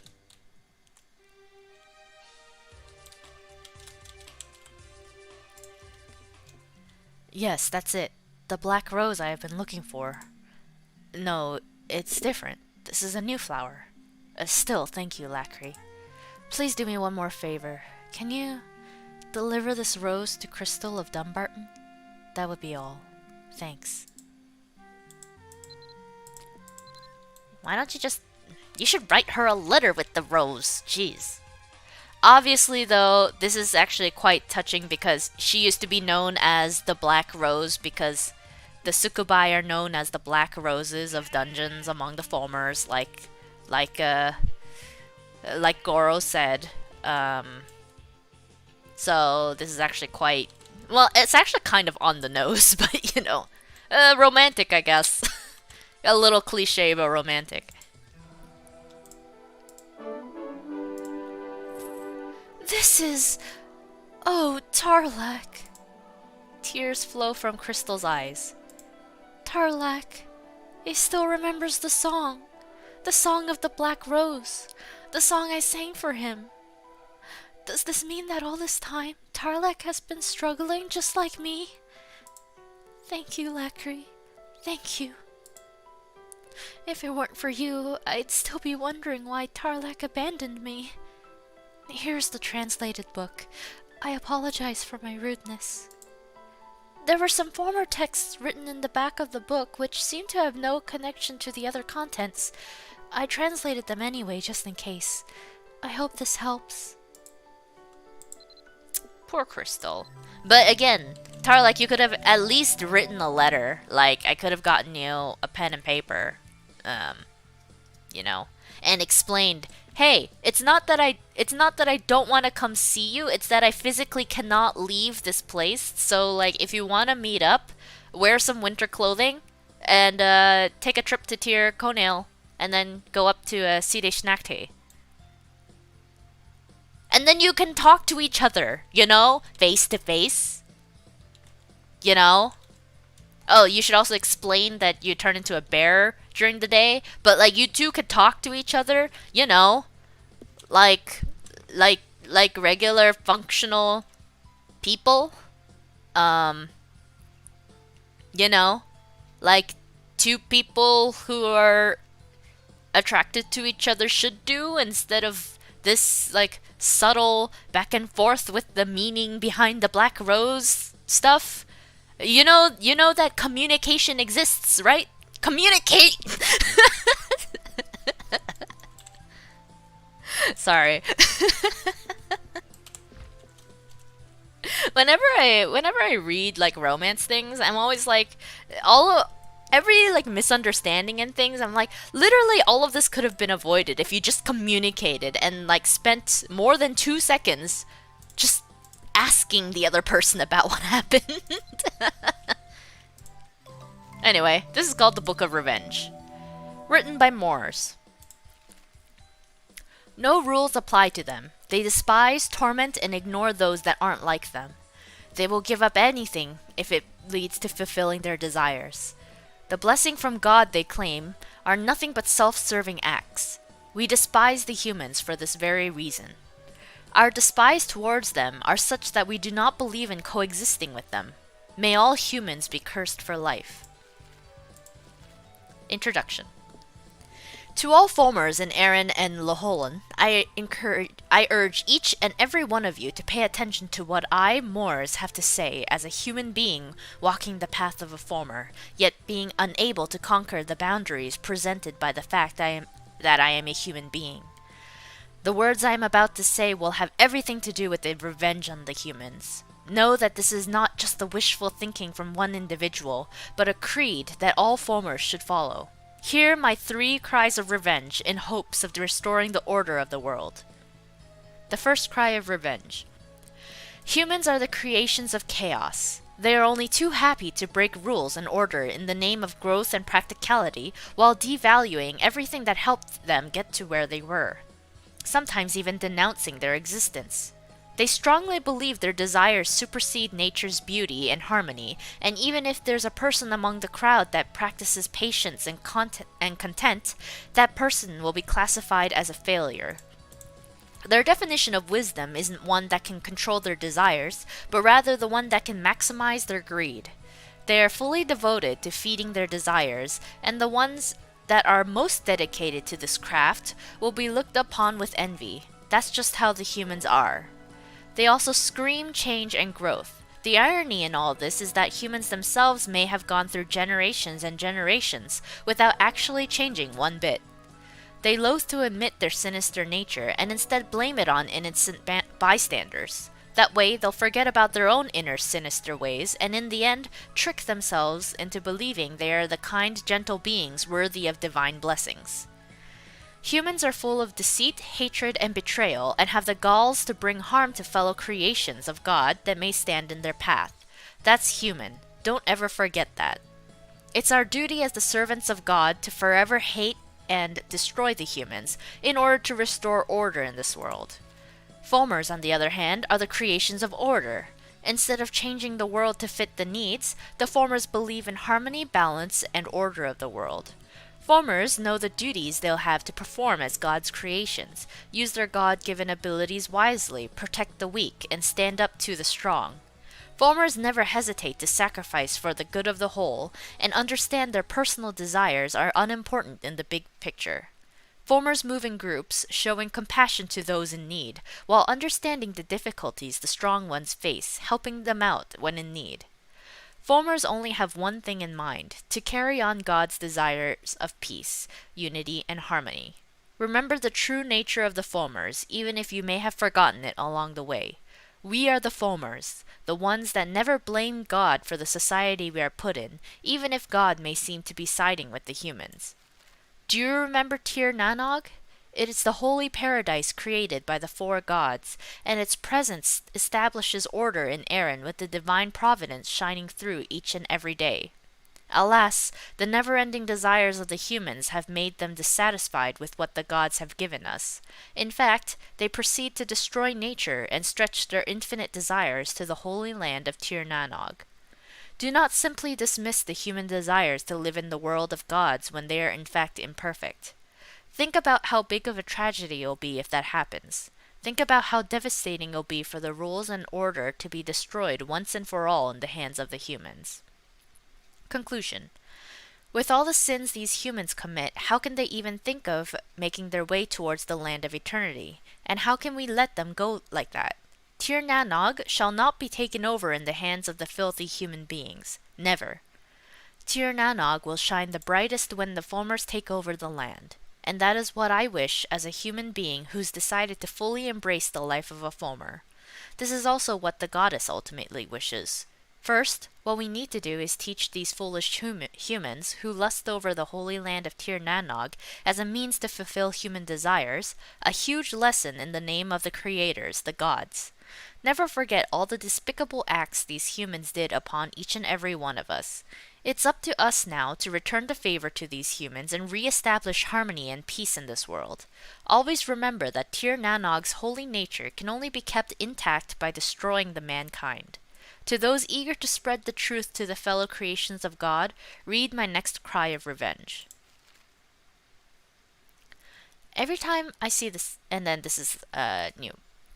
Every time I see the sign from her, the only thing I can think of is this uncontrollable rage towards humans.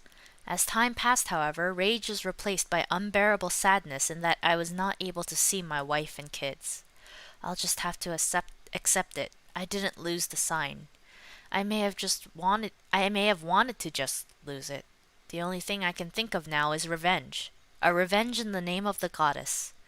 I'll need to break out of this boundary of humans and think about the brothers that really matter, the foamers. Humans. So this is very elaborate and stuff. But if you were thinking while I was reading this that this seems kind of off, and yes, humans suck, but this sounds more like cult teachings than anything substantial regarding like history and whatever, then you're right, because that's basically what this is. This is basically propaganda. Propaganda that the writer Morse believes in himself, but the truth, to be fair to Morse, he doesn't know what the truth is either. I know, because I've played through all of the generations before. He doesn't know what the truth is either. It's not the foamers nor the humans' fault, is all I will say. But context to this as well, which you kind of pick up on as you're playing the game. The humans and the foamers have been at war with each other for a long, long time. There are these two especially huge wars. The big one was the ones at Senmag. You see the Senmag plains here. If you go there, there's tons of craters everywhere and like ruins and stuff. That's because there was a huge battle that happened at Senmag between the humans and the foamers, which actually involved gods were involved in that war too. It was a huge mess. This was a long while back, but the remains are still there. So humans and foamers have always been at each other's throats, and for good reason. Which is not for unreasonable reasons. It is true that humans did kind of come in, build their cities and stuff, and then kill the foamers because they're monsters, and take over their land, and build cities, and we're all pieces of shit. It's true. But formers are also, indiscriminately killing humans whenever they like, and also continuously try to wage war on the humans now. And also murder innocent people all the time. Like Tarlak's sister, for example, who died. But it's also true that humans are kind of, in a way, worse because they scheme.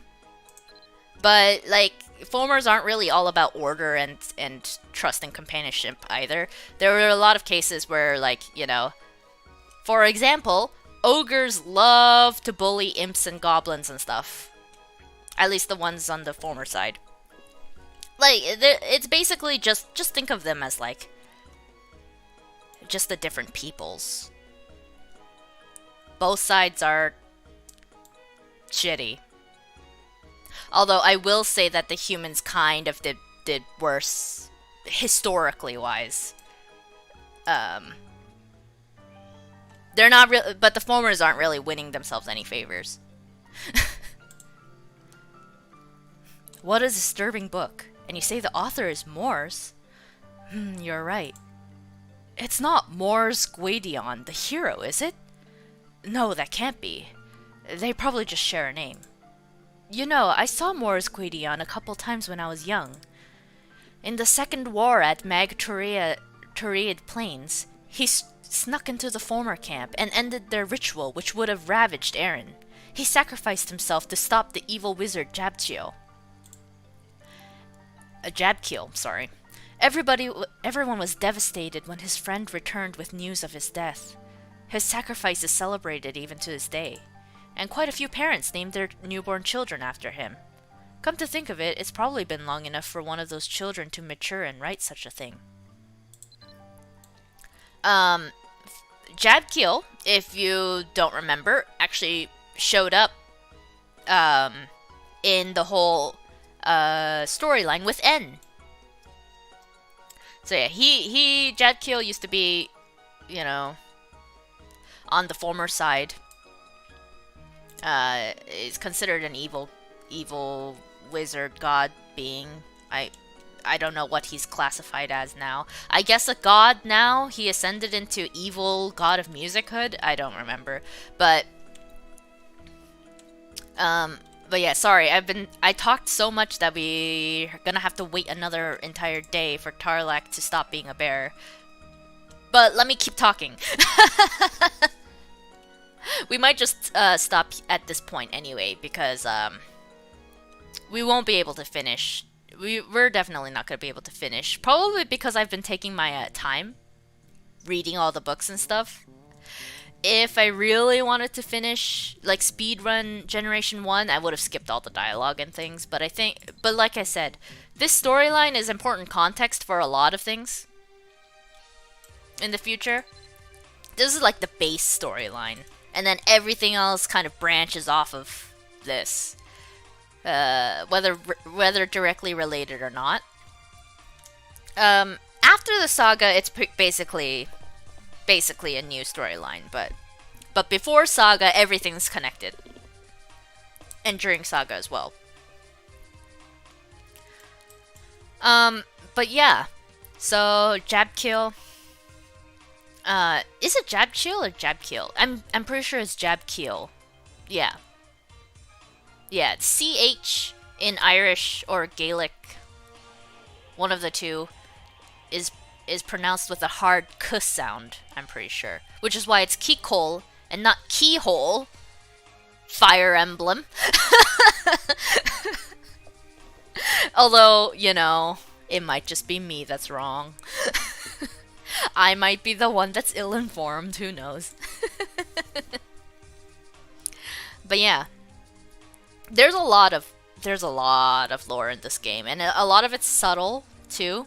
You wouldn't really notice it unless you hyper-analyze everything like I tend to do. Funnily enough, Tarlak, the bear behind me, actually wrote a study on Meletians. There's a book. I don't remember where you can get it. You could probably buy it at the Dunbarton bookstore, but it's basically a study that he did, talking about the difference between the Tuatha De Dananns, which are basically NPCs, the NPC humans, and the Meletians, who are player characters, right? And he actually noted about how, you know, in this game every week is considered a year for your character, so you grow 1 year older. So besides the obvious, like, you know, eternally being reborn and never dying stuff, he also mentioned about how time seems to go like physically faster for the Meletians, and he actually mentioned about the whole what is it, like, ability system, because if you give NPCs gifts and stuff that they like, as well as talk to them a lot, then their likability with you increases, basically. But it also, like, goes down over time, right? So he actually mentioned about, like, cases where Meletians have talked to someone and they getting frustrated because that person doesn't remember them, even though apparently they talked to them, like, just the other day. He mentions that in the journal too. It's quite an interesting read, actually. Because it's basically the perspective of players from an NPC's view, I guess. He also mentioned about the whole thing where, you know, they seem to change ages and physical appearances and, like, genders and whatever freely. Like, they're the same person, but their bodies are completely different. Like, he mentions all that stuff too. It's quite fun. There's a lot of hidden gems like that. There's a lot of little lore that you wouldn't know unless you actually read the books in the game. Which, you know, if you enjoy doing that kind of thing, you can go ahead. Basically every single book in this game has actual written text in it. Including some, like, little lore bits about some monsters and stuff and why they exist, like the Argus. That was a sad legend that I read about them. But yeah, it's one of the reasons why I love Mabi so much. There's so much like, lore stuff. There's actually there's an actual theory of magic as well. Nowadays you just get the bolt magics for free, but back in the day you could only get the bolt magics if you actually went to classes at the magic school. You had to pay for classes, and you had to come by every day, for 3 days, I think, for classes, and you would actually learn, like, the magical theory from Lassar. So obviously the 3 elements of magic in Aaron are ice, fire, and lightning. There's also non-elemental magics, such as things like poison and whatever. Poison's technically a mix of a bunch of different elements, but anyway, those 3 are like the elements of mana, essentially. And when you charge spells, you're gathering mana together into that form, and the reason why you lose your charges when you get knocked back is because, you know, mana requires concentration to keep in form. So, you know, if you're knocked back, then you lose your concentration, so the mana is dispersed, etc., etc. There's, like, a special thing about the number 5, which is why you can only charge all magic up to 5 times, etc., etc. There's, like, a whole bunch of stuff. I love this game so much. Is the conclusion. And Tarlac is still a bear. Stop being a bear. I need the reveal about Moors here to end off the stream. I'm gonna wait until the reveal for Moors, because I know what it is. And then we'll end the stream. So I guess I'll do my closing remarks right now, and then we'll end it once we finish talking to Tarlac. But yeah, this week we actually have a schedule again, if you noticed. Which I'm glad for. This Friday we're going to be playing Rune Factory 4 Special. Rune Factory is basically my favorite series of all time. Ever since I was younger. Dan can attest to that because we're childhood friends, and I borrowed his Rune Factory game. But yeah, I played all 4 games. I've actually finished Rune Factory 4, the original, but I bought it again for the Switch with the little extra bits in Rune Factory 4 Special. And in Japan, Rune Factory 5 has actually already been released, but I've been avoiding spoilers as much as possible, and hopefully this year they'll actually release it in English. In which case I will definitely be streaming that. Or I might get impatient and just play it by myself. but I'll probably stream it later too. Maybe make a separate save file for playing by myself and playing on stream. Which I'm probably going to do for Rune Factory 4 Special as well, because I already have a save file that's semi developed in there. I think I finished the original storyline. Rune Factory 4 has there's the main dungeons you have to defeat in the storyline in order to get all of the characters that you can unlock in the village, and then after that there's a second storyline that continues off the first storyline, continuation, it's part 2 kind of thing, which is more story, and yeah. So I don't know, Rune Factory 4 is a really good one. They obviously the combat and everything's improved on that. You can finally play as a woman in Rune Factory 4.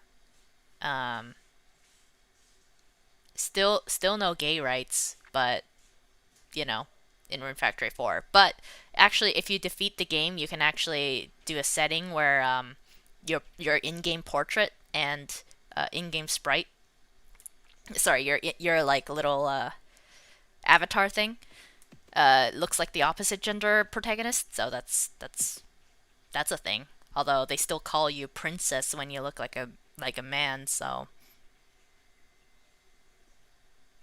I mean, I prefer prince myself, so I mean, I guess if I was into being called princess, but I'm not.